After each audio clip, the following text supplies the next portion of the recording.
அருள்மிகு ஏகாம்பரநாத சுவாமி திருக்கோவில் பங்குனி உத்திர திருவிழாவையொட்டி முக்கிய நிகழ்வான வெள்ளித்தேர் திருவீதி உலா வெகு விமர்சையாக நடைபெற்றது. இதில் ஏராளமான பக்தர்கள் கலந்து கொண்டு சுவாமி தரிசனம் செய்தனர்.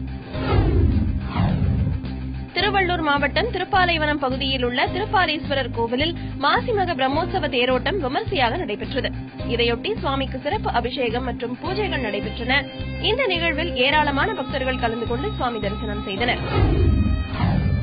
கோவை அடுத்த ஆவாரம்பாளையம் பகுதியில் உள்ள தனியார் கல்லூரி சார்பில் உடல் உறுப்பு தானம் குறித்த விழிப்புணர்வு நிகழ்ச்சி நடைபெற்றது. இதில் ஏராளமான மாணவ மாணவிகள் கலந்து கொண்டு உடல் உறுப்பு தானம் குறித்த பிரச்சாரத்தை மேற்கொண்டனர். காஞ்சிபுரம் மாவட்டம் மதுராந்தகம் அருகே மேல்மருவத்தூர் தேசிய நெடுஞ்சாலையில் நிறுத்தி வைக்கப்பட்டிருந்த லாரி மீது மினி சரக்கு வாகனம் மோதி விபத்துக்குள்ளானது. இதில் மினி சரக்கு வாகன ஓட்டுநர் பார்த்திபன் சம்பவ இடத்திலேயே பலியானார். அதே வாகனத்தில் வந்த இசக்கிமுத்து மருத்துவமனை கொண்டு செல்லும் வழியில் உயிரிழந்தார்.